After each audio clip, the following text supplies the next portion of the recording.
So, time then for the press preview. A first look at what is on the front pages of Sunday's papers. And tonight we'll check out those headlines with the journalist and author, Rachel Shabi, and the lead writer at the Daily Telegraph, Tim Stanley, although Tim tells me he's on holiday at the moment. Lucky him. So let's check out some of those front pages for you then, starting with the Telegraph.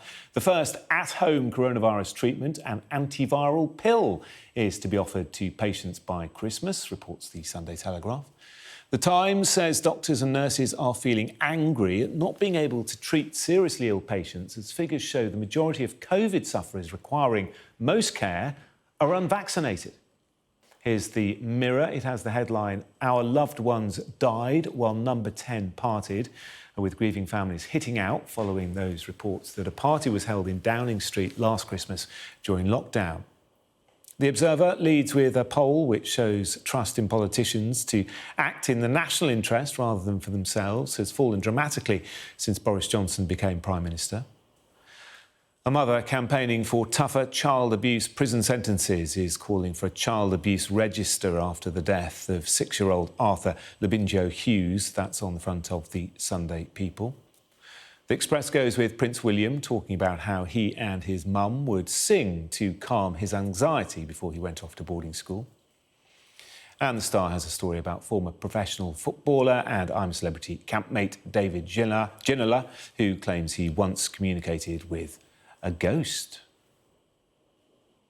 And we're joined tonight by Rachel Shabi and Tim Stanley. Great to see you both. Thanks for being with us this Saturday evening. Let's crack on then, starting with the Sunday Times. Remarkable story, this, Rachel, really because of the statistics involved. This is all about doctors in critical care scenarios, really frustrated with the number of patients they're having to look after who haven't had any vaccination. That's right, and you're absolutely right. It's an extraordinary figure. 90% of those people who end up in hospital with COVID are unvaccinated. And so you can, of course, imagine the absolute frustration of all the staff in hospitals who are dealing with this.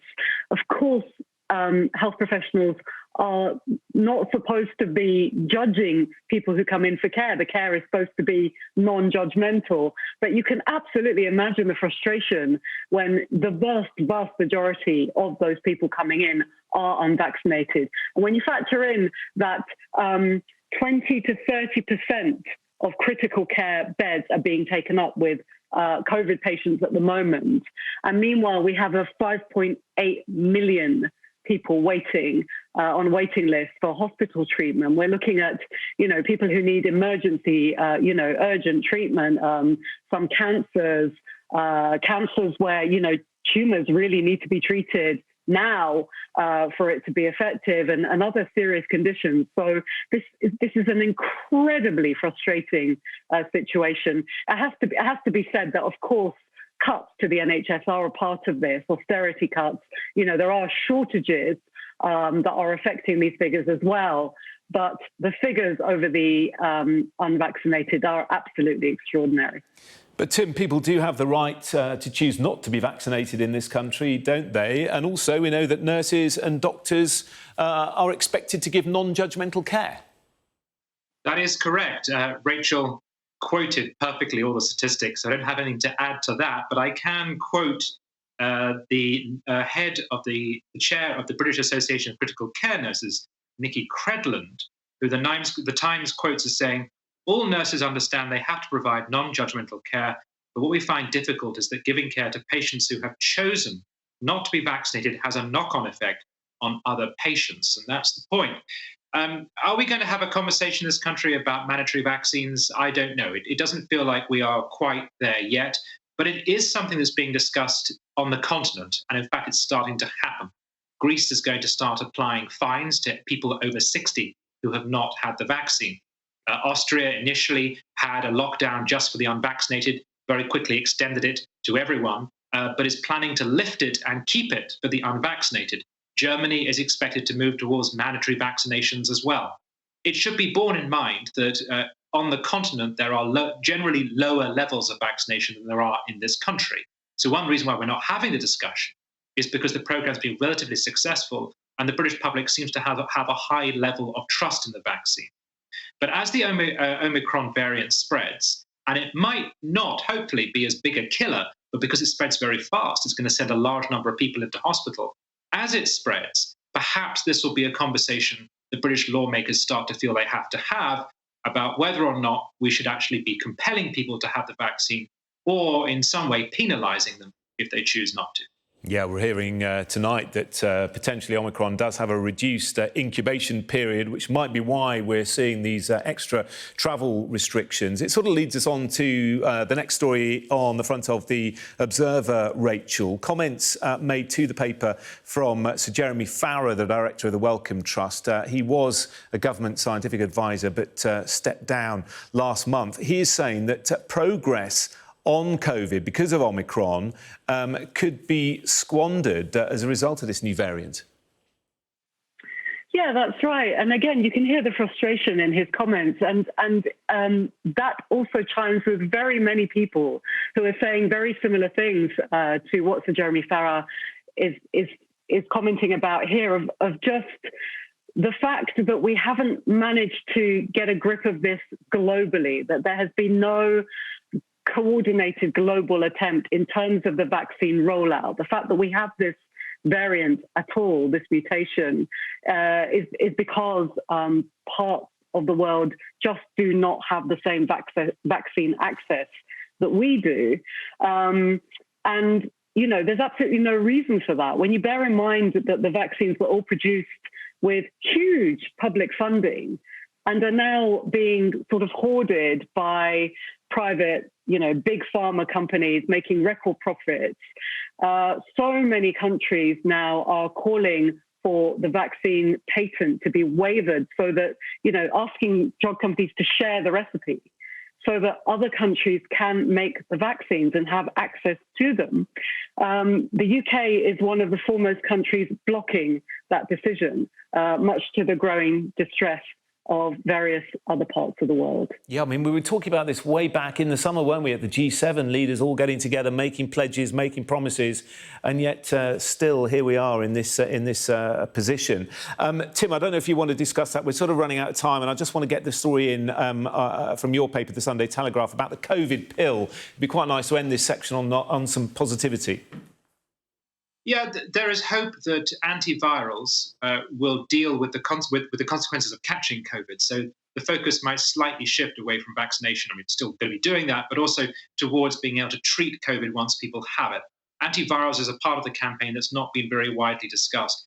But what Rachel just said is correct.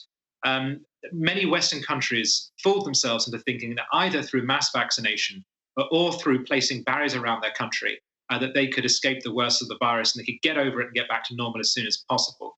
That's unrealistic, first, because we have a globalized economy, people move around, and if there are developing parts of the world that have a new variant, we're likely to catch them. The other problem is that this is a pandemic, it's a virus. They develop, they mutate, and mutations can actually become even faster spreaders, even if they're not quite so deadly. So it was naive to think that. The government would say the reason why it hasn't moved towards lifting the patent or sharing it is because it doesn't want to undermine the profit motive. But it has also said that it would help to distribute vaccines in greater numbers. And frankly, it's not been distributing enough. If that's its argument, don't mess with the patents, but do hand out more vaccines. It's not been doing the latter. So until there is a global effort, we are still vulnerable. And the idea that individual rich nations can in some way buy their way out of this crisis, I think Omicron is proving that to be a bit of a fantasy. OK, Rachel, do you want just 10 seconds? Do you want to come back on that? Oh, no, absolutely. I mean, but the government, the whole idea that the market can solve this is ridiculous. This is not a market-led solution. The idea that companies should be able to profit from something that was publicly funded, in the case of something like Moderna, fully publicly funded, the idea that they should then be allowed to make record profits at the expense of people in, you know, parts of Africa who just don't have access to the vaccine is absolutely absurd and a disgrace.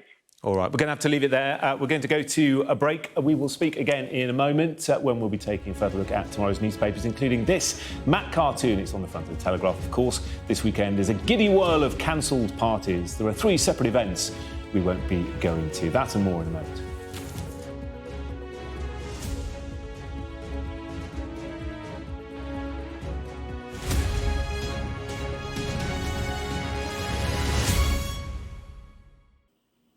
Hello again, part two of the press preview. Rachel and Tim still with me. Tim, let's have a look at the front page of the Sunday Mirror. Our loved ones died while number 10 parted. This is all about the claims from the Mirror, actually, that last Christmas there was a big party, number 10, and yet we were in tier 3 lockdown, or certainly tier 3 rules, restrictions. And the big question is, the Prime Minister says no COVID rules were broken. And yet a party obviously happened. We were in tier 3 where the rules were no mixing indoors with anyone who's not in your household or in a support bubble. So when is the government going to explain what went on? Unless, of course, they're all related. It's not impossible. This is politics. But you don't work with all your relations, do you? Can't think of anything worse. Or they're all part of the same support bubble. I don't know. Offices were still functioning. I was still working in an office. So does it, if it's a workplace and there's a bottle of wine passed around, is that breaking the rules? It's irrelevant, really. The point is I thought a lot of... It's not irrelevant to the loved ones. They're absolutely appalled, the people who've lost relations as a result of COVID, who stuck to the rules. Let me just finish the thought. It's irrelevant in the sense that I thought a lot of the rules last year were really stupid. And I don't blame people individually for breaking some of them because they were daft. But it's a different case if you're the one setting the rules and if you're going on telly to moralise about them and to tell people they must obey them. If you're the one writing them and moralising about them, then the very least you owe to us is to actually live by them yourself. And we had the same problem with Matt Hancock. There he was on telly at least twice a week telling us to do the right thing. And he is accused of breaking those rules himself. So that's the problem. It's not necessarily the breaking of the rules, it's the hypocrisy. That's what really sticks in one's craw. OK, Rachel? Yeah, it's hypocrisy. It's not just that, though, is it? And by the way, look, games, nibbles, drinks, obviously these were parties. I don't think we can equivocate on that in any way. I feel like the government is just straight up gaslighting us when it says there wasn't a breach of the rules. Obviously, they were parties. It's not just the hypocrisy, though. It's causing people visible distress. These things, the lockdown rules, rely on buy-in, rely on trust. People who lost lives during that period are obviously just distressed, like pretty much re-traumatized by the fact that now we know that, government just flouted those rules. And so it's the idea that there's one rule for us and one rule for them that is so demoralizing and so galling for so many people. There's a story on the front page of The Observer about how trust in the government is at an all-time low. Just 5% of MPs, just 5% of the population think that MPs work for the public good. And when you can see them just flagrantly flouting rules like this, you can absolutely see why people are so disillusioned and lacking in trust. And ultimately, that's bad, not just for these politicians who are in charge, but it's terrible for our democracy and that very process, which relies on trust. OK.